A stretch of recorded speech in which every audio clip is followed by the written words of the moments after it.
Hello and welcome to Hanratty on Karate. Just to continue with a little theme, this is the third part in just teaching Kumite and what Kumite means in the dojo, which is, entirely different than outside, and also usually different from the sports venue where, people call it Kumite, but it's just a sport. So what we're going to look at is different drills for teaching Kumite and teaching self-defense, which is different again from Kumite. And though people say karate is for self-defense, that's not always true. It's for a lot of things, okay? And mostly it's for keeping you fit, for developing a philosophy that'll hopefully guide you through life, and basically a way of improving yourself and the way you live. At least that's the way I look at it. Now, there may be other ways of looking at it, and originally it was for self-defense, but the karate and the kumite that's taught nowadays probably doesn't do an awful lot for you in that area. You can go through bunkai situations till you're blue in the face, but with bunkai, it's always a what-if situation. When you take a technique from the kata and you show how it's supposed to be in real life, it doesn't always work. Because what you're doing is you're setting up a situation that's entirely false. This could happen, that could happen. It's like having an argument in your head. Like kids, they come home late from something or they've done something wrong. They have an imaginary argument in the head with the mother. Okay, Mum says this, I'll say that. And then this happens. And then, of course, when they meet Mum, something entirely different happens and the whole argument's out the window. And it's exactly the same with bunkai. You can say, okay, if this happens, we'll do this. How likely is it that that thing that you practice for is going to happen? Not very likely. The other thing is mindset. Now, mindset in the dojo is entirely different than mindset in the street when you're looking at self-defense situations. For self-defense in the street and in the dojo are entirely different because it's the mentality of the attacker that defines how you react, and your mentality to being attacked that kind of defines the outcome as well. So what you have to do when you're practicing your kumite in the dojo is try to redefine your attitude to being attacked.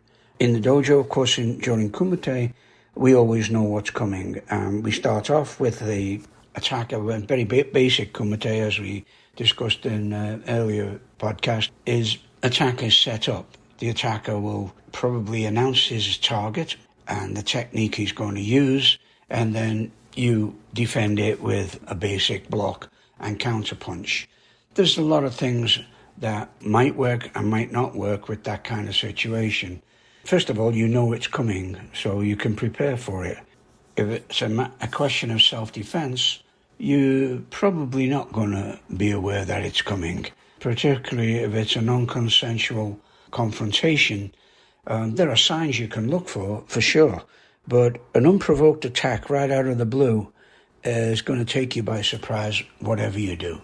And how you react to that surprise is usually what determines whether you're going to walk out of there or not. All right? So it's an attitude. Now, I can't tell you that you should be constantly aware when you're walking around or whatever you're doing, because that's very hard to do. And also, you're going to end up being paranoid. So you can't do that. But there is a certain sense of awareness that you want to try and employ and try to carry with you. And this particularly should be taught when you see people teaching self-defense courses for women and all this. And I've done that. Done a lot of it, but my self-defense courses aren't a 2-hour magic fix. Usually you take a 6-week course, and what we're after is trying to improve your attitude, try to improve your outlook on things. And posture, of course, is a great thing to improve. You improve your posture, look up, look around you, become more aware. Then you become less of a prey and maybe a little bit more of a predator, but you don't want to look like prey. That's one thing you don't want to look like. You want to be aware of your surroundings and be aware of what would be helpful to you and what wouldn't in the case of an emergency. In non-consensual confrontations, one-on-one, particularly women against men, is not a good thing. And if you're in an isolated situation where it's one man, one woman, and you have a confrontation, you're going to lose, all right? Generally, I would say more than 9 times out of 10, you're going to lose. Just because of the attitude, the musculature, men are stronger. When you see TV and there's a 100-pound woman kicking the snot out of 300-pound guys, just be aware that's just TV. It doesn't really happen. In fact, it doesn't happen. I'll say it doesn't happen. So when you're in a situation, try to be in a situation where there's other individuals around. Because believe it or not, people do like to help. And so if they've got a situation where help is called for, particularly with a female or a child, somebody that they feel is not as fit as them or needs protection, they'll help, all right?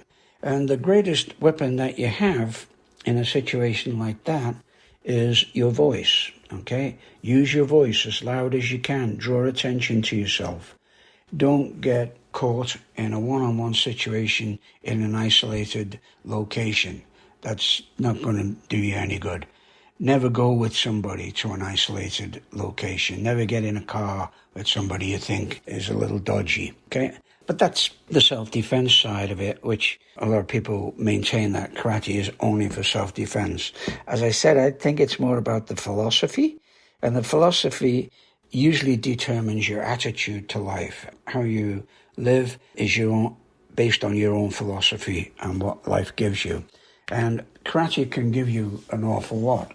This is not just in the self-defense area, but in an area where you have to look after yourself. Now, if you know my background, I've been doing martial arts for over 55 years now. But before that, I did a little bit of boxing as a kid, and I came into martial arts a little bit later in my life. I was 25, I'm 80 now. So at that time, I was running taxis in Liverpool. I drove black cabs, Hackney cabs, and I owned them. That was my own business. Now, Liverpool is a tough port city in the northwest of England. It's famous for a lot of things. I mean, it's a wonderful city with wonderful people, and they'll go out of their way to help you, most of them. Some of them go out their way to rob you. But that's the way it is. With port cities all around the world, they tend to get a tough reputation, and it's deserved.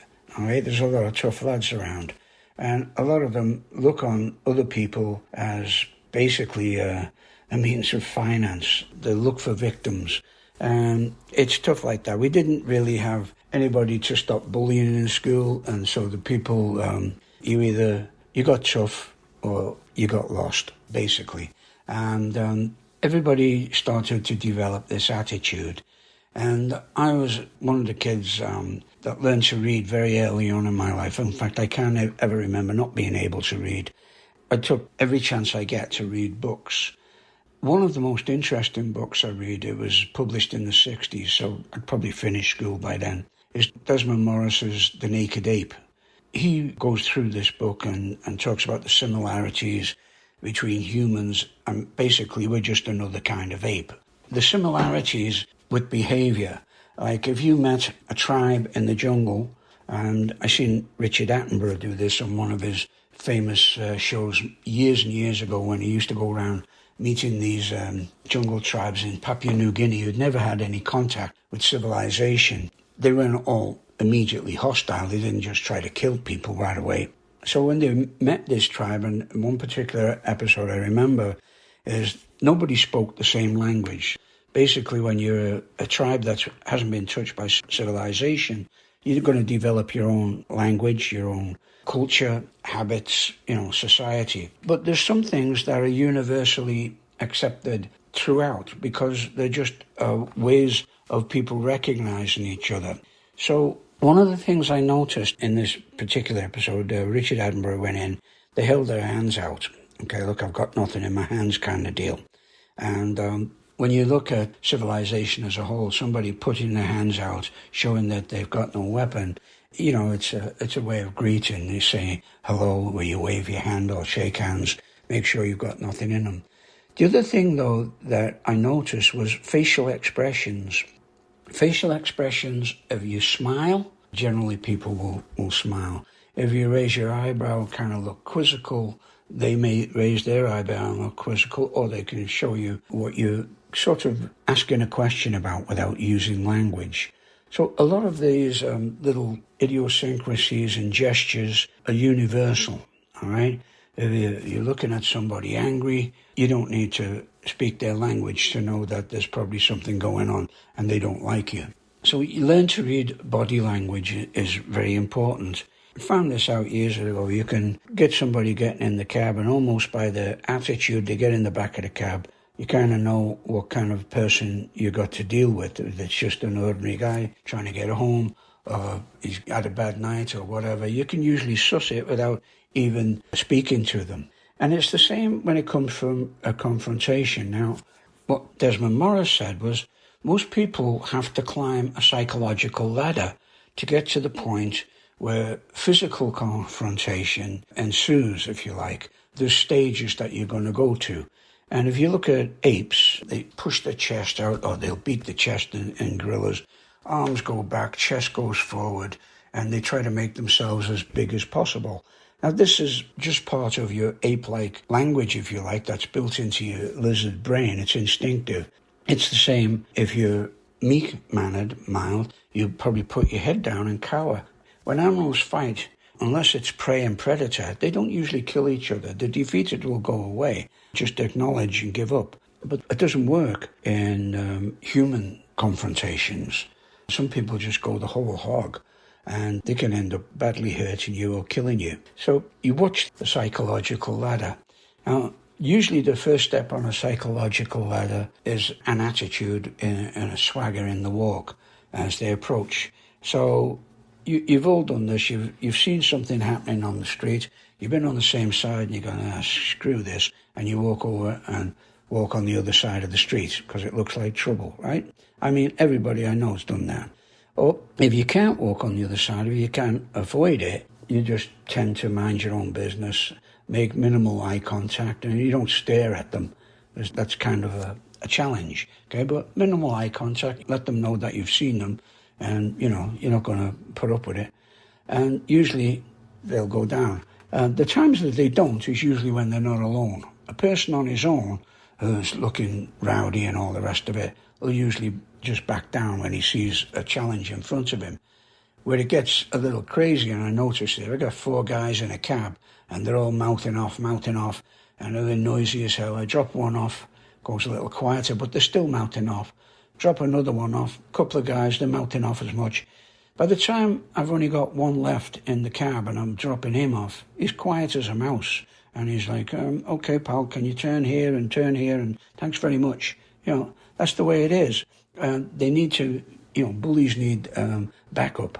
But as I say, even if they don't need backup, you're still going to get the occasional one that's going to try and take advantage. And this is where you got to recognize the kind of monkey ladder that they're going to climb up before it becomes serious. And it can be anything from the swagger, chest out, growling, swearing, or it can be a little bit more subtle. Like if you're in a bar and you get a guy come up and he goes, "Who are you looking at?" Well, there's not really any answer to that, right? I mean, well, there's some answers, but you're not really going to diffuse the situation with any of them because he's already decided in his mind how many steps he's going up this ladder before he jumps off it. So there's quite a few of those little questions that there's no answer to. So in my opinion, and depending on your situation, and coming from Liverpool, my answer was just to hit him, all right? And that was when I was younger. It gets you out of a lot of trouble, okay? Watch out for his mates, and, away you go. But that's just if he's one person on his own.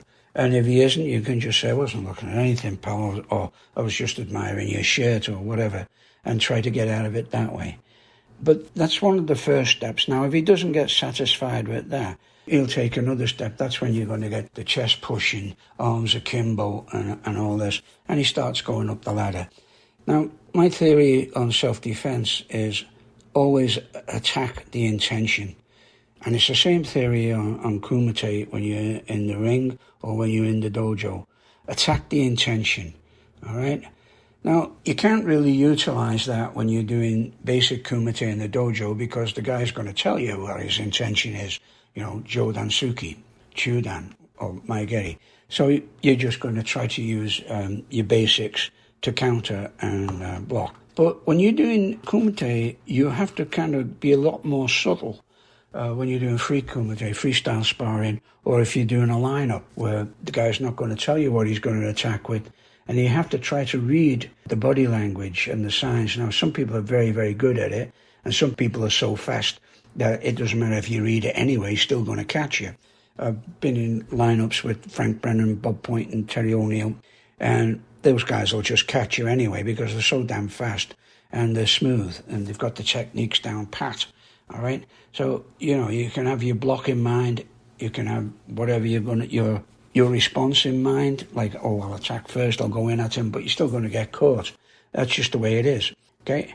Not everybody is an expert fighter or expert martial artist, so you take your chances, and what you're going to do is use what you can. Now, this is where your mental attitude comes in. As I said, I took boxing a little bit before I took up karate, and I'd run cabs. I was driving cabs, and I'd got into a few scrapes, a few scraps. In fact, I've probably been in more street fights than I've been in competition fights.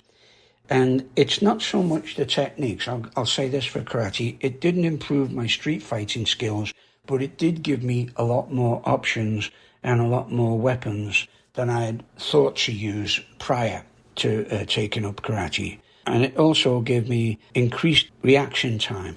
Now, reaction time is really important, how fast you react. Most human beings react between somewhere between 200 and 300 milliseconds. So to put that into perspective, a cat reacts at 1.9 milliseconds. So it's like 100 times faster than you can react. And you just got to look at cats and you realize how fast they are. So different animals have different reaction times, but the average human is around about 200 to 300 milliseconds. And that's reaction time. And you can test your reactions easy. And there's lots of tests. If you go on your computer, there's a test where you just tap the screen when it changes from, say, red to green or green to red, and it'll give you your reaction time. And you think you might be fast. You can hold your finger half an inch from the screen if you like, but you're still not going to get below 200 milliseconds, which is kind of frustrating, but that's just the way it is. So there's your reaction time, and what karate did was improve my reaction time. But it also improved my ability to assess the situation mentally prior to action, okay? Because you could kind of see the body language that people are projecting. And this is where my training kind of took over, was attack the intention, all right? Now, I trained a lot with Nishiyama Sensei in the 80s. When I came over to Canada, I used to go down to LA a lot. And Nishiyama will tell you that there's 3 or 4 different situations where you look for the opening, or what he called kyo, which means that your opponent is off. It's just that little millisecond off, and you can put your technique through. So one of these is, while he's making a technique, you can attack, go through like a sword slash right through, okay? And that's just beating him to it. And then he gave the different kinds of timing different names.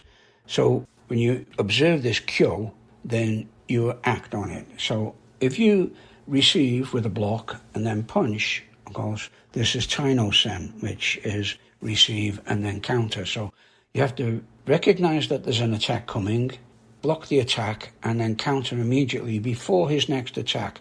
Now, that isn't taught in basic Kumite. You just block and then you attack. All right? What you need to do is try to get your counter in before he makes a second attack, which is why in our dojo, we'll often do a double attack. Okay? Name an attack, second attack, doesn't matter. Can be anything. Can be a second punch, can be a kick. Okay? You have to get your counter in before he enables his second attack. Okay? So this is Gono-sen. Taino-sen is moving at the same speed as your opponent, but beating him to the punch. Okay? Beating him to his technique. So he is kyo while he's employing a technique. He's kyo between techniques, which is Bi-Gono-sen. So Taino-sen, while he's making a technique, he's kyo, or off, as Sensei Nishiyama puts it. And then the other one is sen no sen, which is attacking his intention before he's even made the technique. Now, this one is really difficult, but it looks like you've attacked. But what you're really doing is attacking his intention. And this is the best form of self-defense and the best form of kumite you're ever going to see or you're ever going to attain to, if you can. All right? And everybody who's done this and been a world champion and everything has usually made this attack where they've beaten their opponent to the technique and they've just dropped him. Or they haven't dropped him, but they've scored the points of its kumite. More on that in a minute. And they've won, okay? They nearly always win by attacking, not by defending, okay? You may think like they're defending, but what they're doing is setting up a strategy so that they can get their opponent to make the technique that they can deal with. And that's another situation that we can discuss another time. Setting up an opponent so that he does what you want him to do is an art in itself, okay? But beating your opponent, recognize his intention and beating him to it, that is the epitome of good karate. And in my mind, and I'll say this, and I know a lot of instructors have said this, my good friend Ed Otis says it a lot, there's nothing as good Shotokan. And there's nothing as bad Shotokan. And that's really, really true. And unfortunately, the latter is more prevalent these days, okay? Teaching karate has become like, I don't know, a lot of times it's like a nursery school, a lot of other times it's catering to as many students as you can pack in your dojo to make as much money as you can. Certainly not the aim of karate, okay? Any of those people who've got a full dojo and they're making a lot of money and they put up a lineup, say on a Wednesday night or a Monday night, and they put a lineup in and you've got some good black belts in there that are just going to whack the guy in the lineup, you won't have a lot of people that long, okay? I've been in lineups and you can get pounded against the wall, all right? What you have to do, settle yourself down, relax, have faith in your technique, have faith in your timing, move as fast as you can, try to recognize the guy that's attacking you, pick up his intentions, pick up his movements early, and just go at him, okay? So we do lineups a lot, and there's a lot of people just don't like doing them, don't want to do them. They're scared of doing them. But that's not the point. The point of it is to try to prepare you for somebody making an unexpected attack, because they're not going to tell you what they're going to attack in a lineup. And we'll do a lineup where I'll have the guys in the line facing the defender. They'll hold up the hand, they'll shout 5, and they'll do 5 attacks, one after the other, all different, okay? The guy has to either block or counter or just counter or whatever. Best thing is try to go for a takedown, so the guy's got to get up off the floor and come back at you, okay? Then you're kind of controlling the situation. So lots to take in. There's always lots to take in when you're doing kumite. And just a few little ideas, and we kind of strayed off kumite into self-defense, but, you know, a lot of people espouse that's what karate's for. And, yeah, they're right. It's within the philosophy that we all aspire to. And hopefully it's the philosophy that, you know, you're going to run through your karate life with. It's certainly done me good. And as I say, I've had more street fights than I've had competitions. And being lucky, I've come out of them. And I've been attacked with quite a few different weapons, knives, screwdrivers, 2x4 pieces of wood. It's your attitude to what you do, what your reaction is to how you're being attacked or when you're being attacked, that will determine more the outcome than your technique, okay? As I say, I come from Liverpool, and a lot of people, pretty hard in Liverpool, pretty hard place to go. And the general consensus there amongst people is they'll know who to fight and who not to fight. And you won't get anybody fighting what they called a nutter, because it didn't matter how many times you hit him or battered him, he'd still come at you. He'd come at you with teeth, he'd come at you biting your ear off, biting your nose off. And believe me, I've seen people getting their noses bit off in fights, gouge your eyes, everything you can think of. That was a nutter, and people kind of kept away from them. It didn't matter how big they were. If you were known as a nutter, you wouldn't get into too many fights. And let's face it, when you're kids, a lot of the fights you get into are just to test you, right? And it's a natural animal instinct to test people, within the tribe, see who comes out on top. That's just the way it is. That's why you still have games, who's going to be the winner.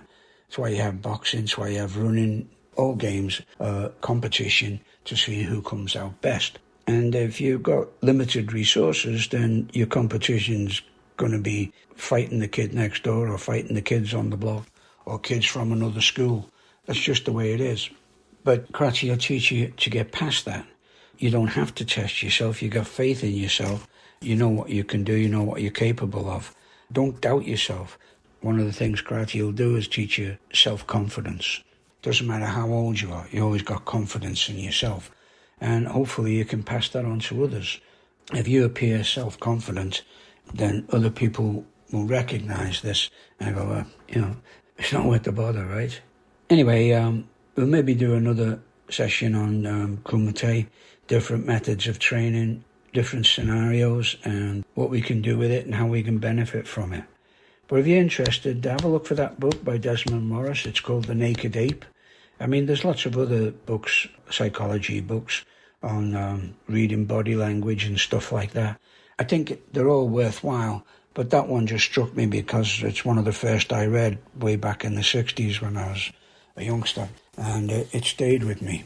So, anyway, as always, just my thoughts, comments, queries, questions, all welcome. Talk to you again.